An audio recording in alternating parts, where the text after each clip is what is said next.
ഏബിളനി ചികിത്സാ സഹായ ഫണ്ട് കൈമാറി. വള്ളികുന്നം ഗ്രാമപഞ്ചായത്തിലെ 7ാം വാർഡിൽ നിന്നും സംഭാവനയായി ലഭിച്ച തുകയാണ് ഗ്രാമപഞ്ചായത്ത് പ്രസിഡന്റ് രോഹിണി സംഘാടകരിൽ നിന്നും ഏറ്റുവാങ്ങിയത്.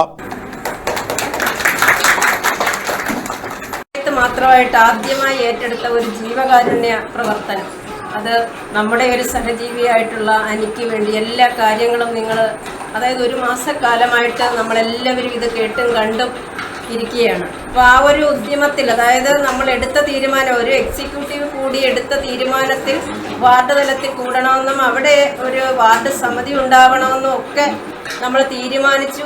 ഈ വാർഡിൽ, ഈ 7ാം വാർഡിൽ ഇവിടെ വെച്ച് തന്നെയാണ് നമ്മളൊരു സമിതി രൂപീകരിച്ചത്. അപ്പോൾ തന്നെ എൻ്റെ മനസ്സ് സത്യത്തിൽ നിറഞ്ഞതാണ്. കാരണം ഞാൻ മിക്ക വാർഡുകളിലും ആ ഒരു സമിതി രൂപീകരണത്തിന് പോയി. പക്ഷെ ഇവിടെ വന്നപ്പോൾ മറ്റെങ്ങും ഇല്ലാത്ത തരത്തിലുള്ള ഒരു ആൾക്കൂട്ടം, ആ ഒരു ജീവനെ സഹായിക്കാൻ വേണ്ടി, അതിൻ്റെ ഒരു പ്രവർത്തനങ്ങൾക്ക് വേണ്ടി മനസ്സോടുകൂടി ഇവിടെ എത്തിച്ചേർന്ന, വേറെ എങ്ങും കണ്ടിട്ടില്ലാത്ത തരത്തിൽ പുരുഷന്മാർ, സാധാരണ എല്ലായിടവും തൊഴിലുറപ്പ് തൊഴിലാളികളും കുടുംബശ്രീക്കാരും ആണ് പങ്കെടുത്തതെങ്കിൽ ഇവിടെ ഞാൻ കണ്ടത് വേറിട്ട ഒരു സമിതി രൂപീകരണമായിരുന്നു. അതിൻ്റെ ഒരു റിസൾട്ടാണ് ഇത്രയും വലിയ ഒരു തുക. 7ാം വാർഡിൽ നിന്ന് മാത്രം 5 ലക്ഷത്തിനടുത്തുള്ള തുക കിട്ടിയെന്ന് ബന്ധപ്പെട്ടവർ പറഞ്ഞു.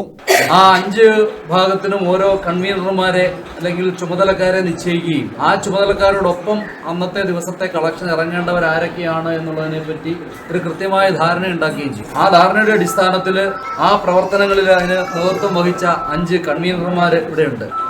അവരുടെ ആ പ്രവർത്തനം വളരെ ഭംഗിയായി ചെയ്തതുകൊണ്ടാണ് നമുക്ക് ഒരു വലിയ വിജയത്തിലേക്ക് ഈ പ്രവർത്തനത്തെ എത്തിക്കാൻ വേണ്ടി സാധിച്ചത്. അതേപോലെ തന്നെ നമ്മുടെ വാർഡിൽ നിന്ന് അന്നെത്തിയ നമ്മുടെ തൊഴിലുറപ്പ് തൊഴിലാളികൾ, കുടുംബശ്രീ പ്രവർത്തകർ, അവരുടെ വീട്ടിലെ ഒരു കാര്യം എന്നുള്ള രീതിയിൽ ഏറ്റെടുത്തുകൊണ്ട് ഇതിനോട് പൂർണ്ണമായി സഹകരിച്ചതുകൊണ്ടാണ് നമുക്ക് നോട്ടീസ് കൊടുക്കാൻ എല്ലാ വീടുകളിലും നോട്ടീസ് കൊടുത്തു. 10ാം തീയതി 9 മണി മുതൽ 1 മണി വരെയാണ് ഇതിന്റെ കളക്ഷൻ എന്നും നമ്മൾ വീട്ടിൽ വരുമ്പോൾ എല്ലാവരും ഉണ്ടാവണമെന്നും കാണിച്ചുകൊണ്ട് നമ്മൾ ഈ സമിതി ഇറക്കിയ നോട്ടീസ് എല്ലാ വീടുകളിലും കൊടുത്തു. അതുകൊണ്ട് നമ്മൾ കളക്ഷന് വേണ്ടി ചെന്ന സമയത്ത് നമ്മൾ എന്തിനാണ് വന്നത് എന്ന് ആരോടും വിശദീകരിക്കേണ്ട പോലും ആവശ്യമില്ല. നമ്മളെ റോഡിൽ കാണുമ്പോഴേ അവിടെ എടുത്തു വെച്ചിരിക്കുന്ന പൈസയുമായി എല്ലാവരും വരികയാണ്. ഒരാളോട് പോലും, ഒരു വീട്ടിൽ പോലും നമ്മൾ എന്തിനാണ് വന്നത് എന്നുള്ളതിനെ പറ്റി നമ്മൾ പറഞ്ഞില്ല. അപ്പൊ അത്തരത്തിൽ വളരെ സിസ്റ്റമാറ്റിക് ആയിട്ടുള്ള ഒരു പ്രവർത്തനം നമ്മുടെ ഈ വാർഡിൽ നമുക്ക് നടത്താൻ വേണ്ടി സാധിക്കും. ഗ്രാമപഞ്ചായത്ത് മുൻ പ്രസിഡന്റ് ബി രാജലക്ഷ്മി, മുൻ പഞ്ചായത്ത് അംഗം അനിൽ തുടങ്ങിയവരുടെ നേതൃത്വത്തിലായിരുന്നു ഫണ്ട് സമാഹരണം.